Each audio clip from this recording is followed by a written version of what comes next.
4 കൂട്ടർക്ക് പടച്ചറബ് പുറത്തു തരികയില്ല. ഷഫീഉനാ റസൂലുള്ളാഹി സ്വല്ലല്ലാഹു അലൈഹി വസല്ലം. ആരാണ് ആ 4 പേർ? മദ്യപാനി, മയക്കുമരുന്ന് സ്ഥിരമായി ഉപയോഗിച്ചു കൊണ്ടിരിക്കുന്ന ഒരാള്. അയാൾ ഒരു ദിവസം നന്നാകാൻ വേണ്ടി മാത്രം പള്ളിയിൽ വന്നിട്ട് പ്രത്യേക പ്രയോജനമൊന്നുമില്ല. മുതുമിന ഖംറായ മനുഷ്യന് പടച്ചറബ് പുറത്തു കൊടുക്കൂല, ഉറപ്പാ.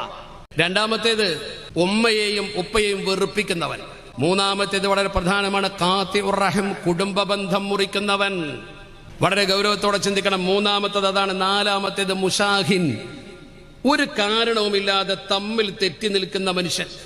ശറഈയായ കാരണമില്ലാതെ ഒരു മുസ്ലിമിനോട് തെറ്റി നിൽക്കുക, അവനോട് ഒരു ബന്ധമല്ല. അയൽവാസിയോട് തെറ്റി, അല്ലെങ്കിൽ തന്റെ പരിചയമുള്ള ഒരാളോട് തെറ്റി. ഒരു കാര്യമല്ല തെറ്റാൻ. എന്താ കാരണം? ചിലപ്പോൾ കല്യാണത്തിന് വിളിച്ചിട്ടുണ്ടാവില്ല, അത്രേ ഉണ്ടാവുള്ളൂ. അല്ലെങ്കിൽ ഇവൻ ഉദ്ദേശിച്ച എന്തെങ്കിലും ഒരു കാര്യം അവൻ നടത്തി തന്നിട്ടുണ്ടാവില്ല, വെറുതെ തെറ്റുക. 4 കൂട്ടർക്ക് ലൈലത്തുൽ ഖദ്ർ കൊണ്ട് ഒരു ഉപകാരവും കിട്ടൂല. അന്ന് ലൈലത്തുൽ ഖദ്ർ ആണെങ്കിലും ശരി,